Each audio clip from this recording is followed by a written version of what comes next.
Take us into the world after the election for a moment. If a Muslim Brotherhood party wins this election, is there room still in that Egypt for you? We will fight till the end.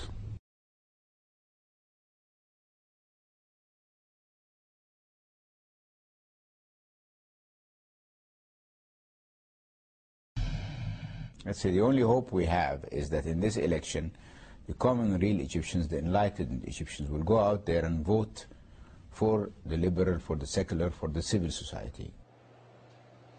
Naguib Sawiris is one of Egypt's richest, multi-billionaire involved in everything from cell phones to hotels.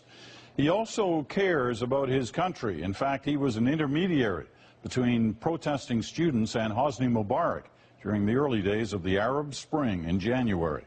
Sawiris had great hopes about what those days would bring. But when we sat down late last week, even before the latest bloody riots Cairo's Tahrir Square is seeing now, it was clear his mood had changed considerably.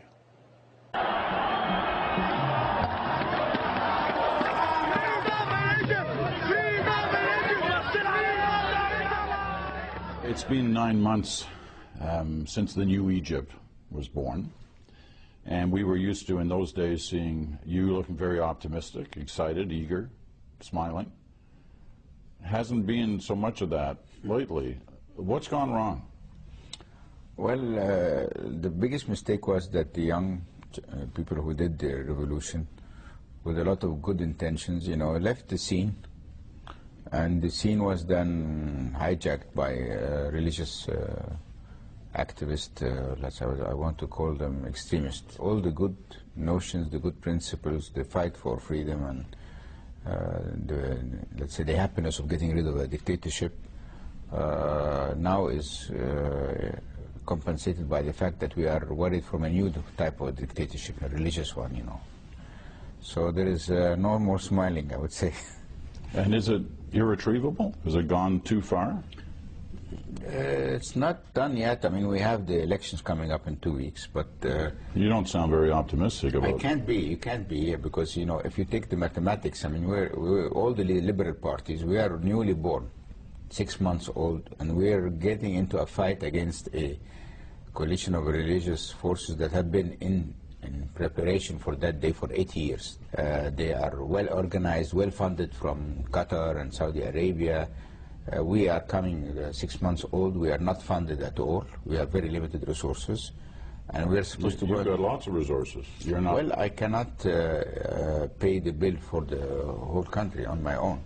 The Muslim Brotherhood has received $100 million from Qatar during the revolution, so that's a lot of money. I mean, how can you match that? You know? And what about Iran and Saudi Arabia? No, I think Iran are not mixed up in our elections, but Saudi Arabia, some individuals also are financing some of the Salafis. But you're worried if this continues along this path that Egypt could become another Iran. Yes, I am.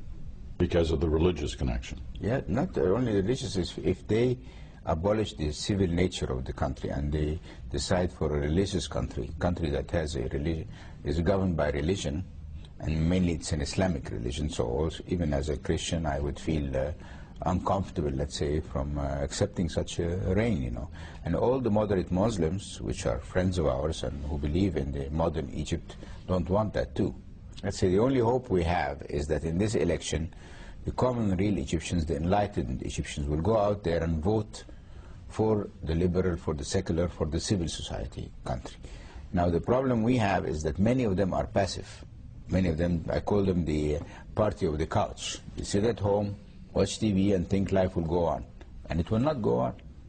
It's like, if you want to get a good example, and you remember the Iranian Revolution. It was not done by Khomeini and the fundamentalists. It was done by many young people, many youths, leftists, from the left, from communism, socialists, even moderate, who were against the Shia for their precautions and for the torture and for the corruption, same issues, okay? And suddenly, Mr. Khomeini arrives from Paris, and takes over, and it turns into what it is today, and then you got this guy, Ahmadinejad or whatever. Look at how he looks. So I'm sure all the Iranians did not expect that to happen. So, and the West is watching. It's not really active. It's just like sitting there and watching. I mean, the others are acting. What do you want the West to do? They could have supported the liberal parties. They have done nothing to support them.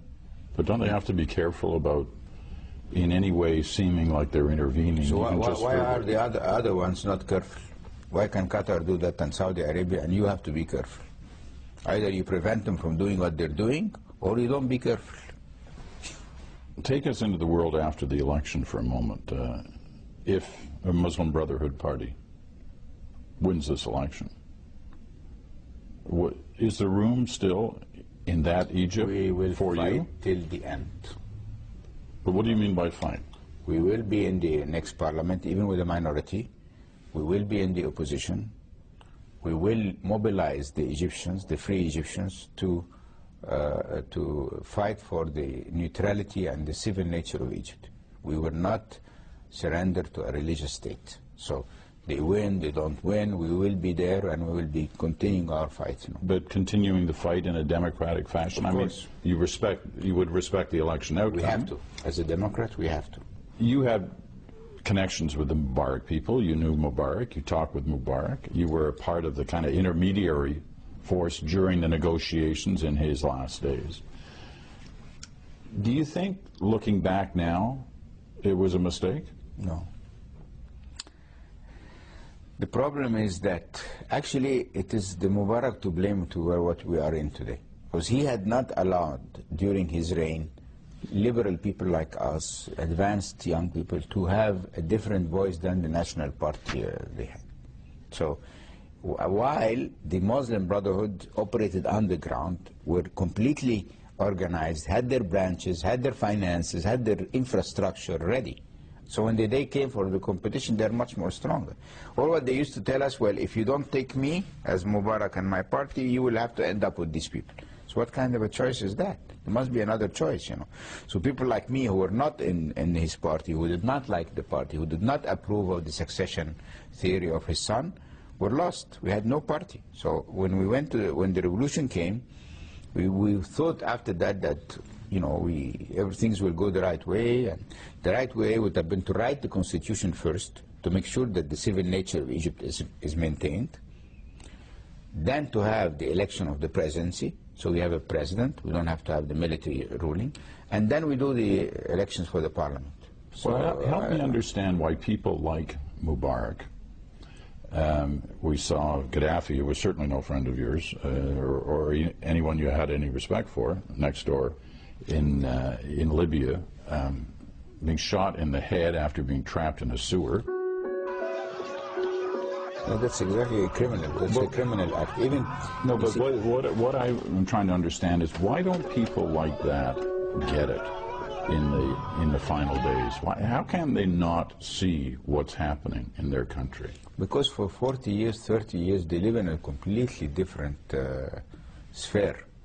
Everybody's scared from them. Everybody smiles in their face. Everybody does whatever they tell them, even if it's wrong.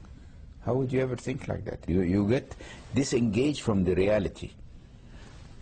Well, the best example is even now, if you look at Bashar al-Assad, for example. I mean, he definitely, he gets the Oscar. He sees what happened in Tunisia. He sees what happened then in Yemen. He sees what happened in Libya and in Egypt, okay, and then what happened in Libya, and he doesn't get it. So what more do you want? I mean, he has seen the same circumstances, same scenario, and still he keeps on killing his own people every day.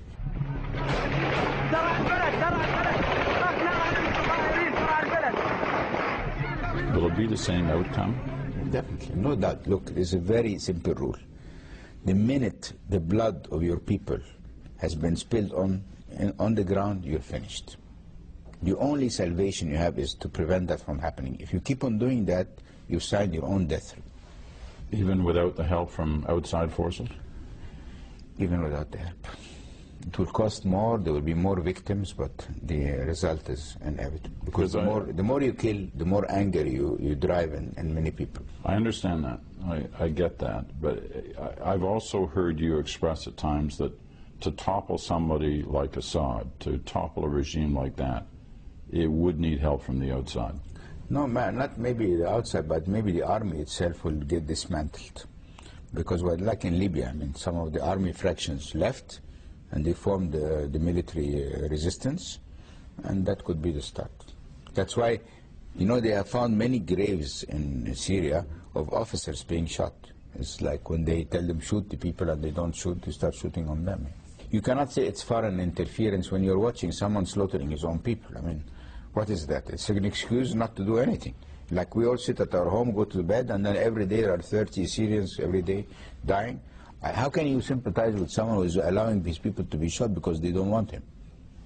You know, so much of what you said in this interview leaves one going, is this really working, the Arab Spring? Is it working? No, it's not working. Anywhere? No, it's not working. But it doesn't, you see, you can't argue that because it's not working, then these old dictatorships were okay. They were not okay. So this is the dilemma. The dilemma is that, you know, and I'm saying the West has to play proactive role. They cannot leave us in this mess. All this mess will spill to theirs. But what's a proactive role? What do they have to do? The proactive role is to go and see whoever is in charge in these countries, tell them, look, we will not condone a religious regime. It's not interference. We will not condone treating minorities unfairly. We will not condone the non-rule of law and justice. Your countries have to adhere to the United Nations main principles, you know, the human rights principles. Any deviation for that or that, we will interfere. What do they say when you say to them? Because I know you talk to governments, Western governments. They don't say anything, and they don't do anything. How much time do they have to do something? Not very much time. Too little, very little time. And I'm not telling governments go and bring your armies and interfere. I'm just telling them is you need to be proactive. You need to monitor the situation. You need to try and help rebuilding these countries in a democratic way, not to leave it drift. You know, equality, right of freedom of speech, right to get any job they are qualified for, not based on their race or religion. And we're not asking for miracles. Fascinating talking to you. Thank you. Wish you luck. We'll need it.